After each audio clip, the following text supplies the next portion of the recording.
What's wrong with you people? Welcome to Not Another Baptist Podcast. My name is Matt Hensley. I'm the pastor of Plymouth Park Baptist Church, and I'm joined by Kyle, non-alcoholic beerman, the something or other with the North American Mission Board replant team. And have you recovered yet from y'all's big event, like your Super Bowl? I guess that was my Super Bowl for the year. Yeah, that was my biggest event. Yeah, for the most part, still, I'm really enjoying my sleep after. I think I was out 4 nights, and which means it probably takes about 7 to recover from that. Yeah. From sleeping in hotel beds for 4 nights. I don't know about you, but it's like those big things, like obviously Easter, Christmas, anything that just has a whole lot of planning, a whole lot of strategizing and follow up, all of that kind of stuff. Like the big stuff like that. I know y'all have the Replant Summit that would probably be, I guess, Mark Clifton, Super Bowl, that kind of a thing. Man, we're in baseball season. Why am I saying Super Bowl? I didn't even watch it this year. The World Series, but there's only one game. Anyway, okay, forget all of that. I just know that it's like the immediate relief of it being over into success or whatever else quickly transitions, usually by the time I wake up the next morning, with sheer exhaustion, like I was just hit by a truck. Yeah. Is that you? How long does it take you to get back to complete and total normal as Kyle could be? So this event is a little bit longer. I think just because I'd put so much time and energy and stress into it, that now that it's over, I'm like relaxing. And so we're about a week out, almost a week out, and I feel like I'm finally recovered from it. Right. So I got back late Saturday night, left last Tuesday, got back late Saturday night. We're recording this on Wednesday. And so I finally feel like, okay, which is fun because I've got to fly to Houston this weekend for another event. That's not nearly as big, not nearly as much stress and stuff involved in that because, if it falls apart, it's not on me. Well, pastors only work 1 day a week. And so we have that's right. days to unwind and get ready for the next one. You only work that one event. And so you have that's right. One weekend a year. Days to recover and everything else. Well, Kyle, if I look at the calendar correctly, and also remember to turn off my notifications real quick. If I look at my calendar correctly, Easter is literally right around the corner, which also means we're in the throes of the Annie Armstrong Easter offering. And one of my favorite things that NAM shares each and every year is not the swag that we get to the Southern Baptist Convention. That is really good. That's usually really good. I'm not going to lie. It's also that calendar.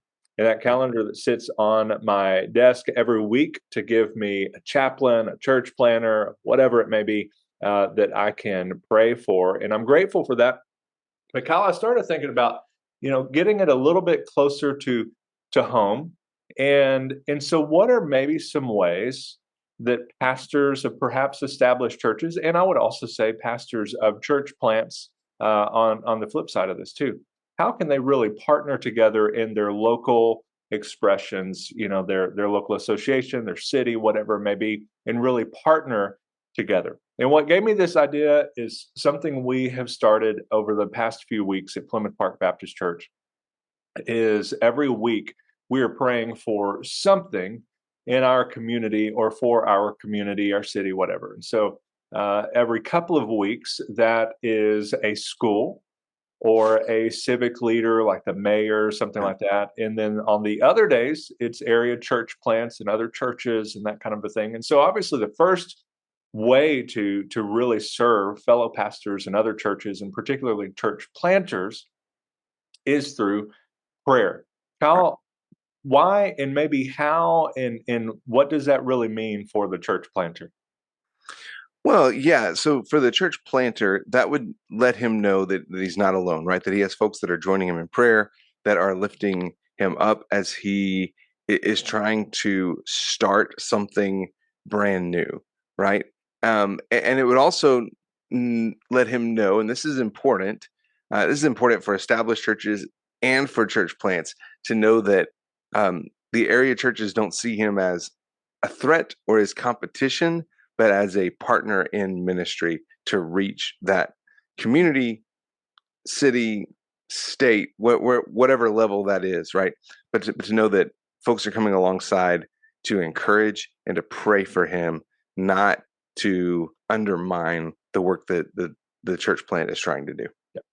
Another kind of simple thing that you can do, Pastor, is reach out to normally regular. I mean, your typical church may have like an inner church newsletter that's not necessarily outward focused. So that may not always be easy unless you know that they exist. But if you know of a church plant that's maybe getting started, they undoubtedly have a very outwardly focused newsletters. They're trying to share, prayer needs and successes and praises and all of those kinds of things with their supporters and those around them and all of that. I would recommend reaching out to a church planter, giving him your email address and getting on his newsletter list. Yeah. And so when you do see a praise or prayer request, or whatever it may be, as you do pray for, so-and-so Baptist church or so-and-so community church or whatever new church is in your area, where you can lift up something specific that they are looking for a place to meet, or they have recently baptized their first believer, or whatever it might be, where really shows that you care and you're taking some time to really make note of their actual needs and wins and everything else. Yep. And that kind of leads to maybe the second thing you can do is ask good questions. And so in order to do that, you need to actually know who your church planners in the area are. And one way to do that is to plug into your state convention in your local association and find out who they are, and just for crying out loud, talk to them. And when you do, ask some questions. What's going on? Get beyond the whole, what are you running? How many are you baptizing? All of that kind of stuff, and really dig into what's going on, because you can really find out their deeper needs to, one, help you pray, but also help you partner together. How does that help, Kyle? Yeah, absolutely. Well, like you said, it helps you to know how to pray, right? It helps you know the needs that you can partner with. But here's the other thing. Most church planners that I know are really excited about their work. They're excited about what God is doing. They're excited about the folks that they've seen come to know the Lord.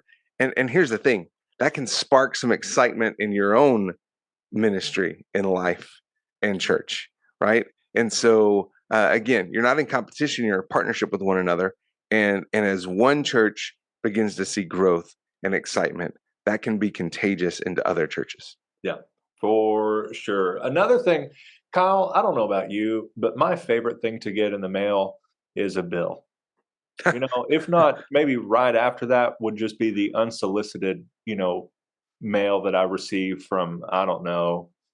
Oh, just wait. Yeah, because political ads are coming. Yeah, political, right? All those political ads. unsolicited. Oh, that's really above the bills, man. Political ads, nothing brings a smile to my face like a political ad. Yep. But no, we all go to the mailbox, and rarely do we get that little spark of joy of just a handwritten note, thank you note, card, greeting card, whatever it may be. And so if you know a pastor around you, and maybe you know their birthday, that's even better, but send them a birthday card, that kind of stuff. But there's something about just a handwritten letter, or even a letter that you've signed and typed up, whatever it may be, but just sending a personal letter and a greeting to a pastor in the area, church planner in the area, whatever it may be. And so write a note, type up a note, have your staff sign it. If in staff meeting you get together with your team and y'all pray for, so-and-so Baptist church, send them a note to tell them, like, hey, we prayed for you and hope all is going well. Would love to connect, whatever it might be.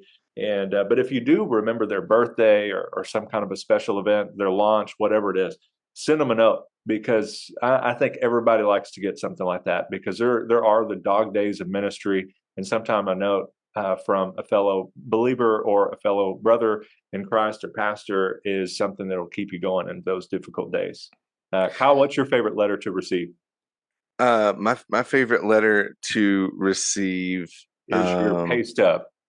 Yeah. That all comes electronically now, right? Okay. I mean, do direct deposit and stuff like that. So you don't get paychecks in the mail anymore. Yeah, I tell you what, my favorite thing to receive in the mail is books. When somebody sends me a free book that either they've written and they want me to take a look at it or something like that. That's my favorite thing. And usually there's a note attached to that. What Kyle is asking you to do is to go to Amazon.com and search for Jonah over coffee and send it to 128 whatever Lubbock, Texas. I don't even know what your address is. I don't know what your new address is, by the way. Here's another thing. Oh no. Kyle, yeah, you probably should send that to me. That'd be a good idea.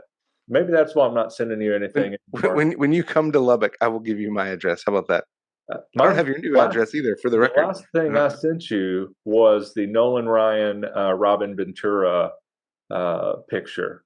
Oh, yeah, which I have. Let's see, where is it? It's up on that shelf right over there. Yeah, I can't see it, so I'll Nope. just take your word for it. You could totally be lying to me. Here's the other thing is, as a pastor of a church, you're probably not going to be able to go and necessarily visit that church. Unless you're off or something like that. It's usually going to be difficult unless they're at a different time than you meet. That's a little different.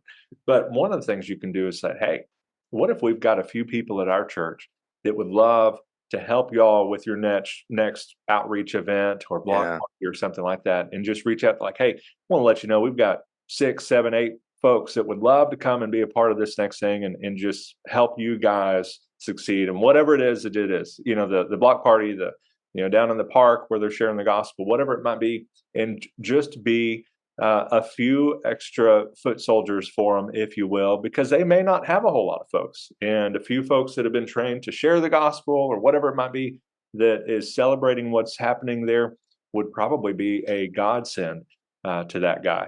How have you seen that maybe work in your area or through the replant stuff? Yeah, so I mean, one thing I did when I was a youth minister is we went over and we would help. We took our youth ministry over to a little bitty church about 45 minutes away, and we put on a 3-night VBS for them because they just didn't have the folks to do it. And here's the thing: we had the kids, we had all the material that we'd already used, and so it was relatively easy for us to go do it. But that gave that church a connection in its community.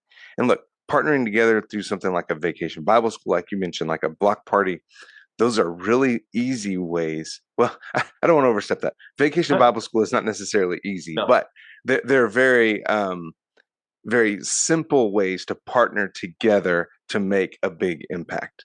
And so, again, that's going to require you asking good questions, building a relationship, and then being willing to partner together. Yeah. Finally, unless your church planter friend is a clone of Dr. Bart Barber, the great Dumbledore himself, he might like coffee. Yep. And you can always send a note like, hey, let's get together and have a cup of coffee and just hear what's going on.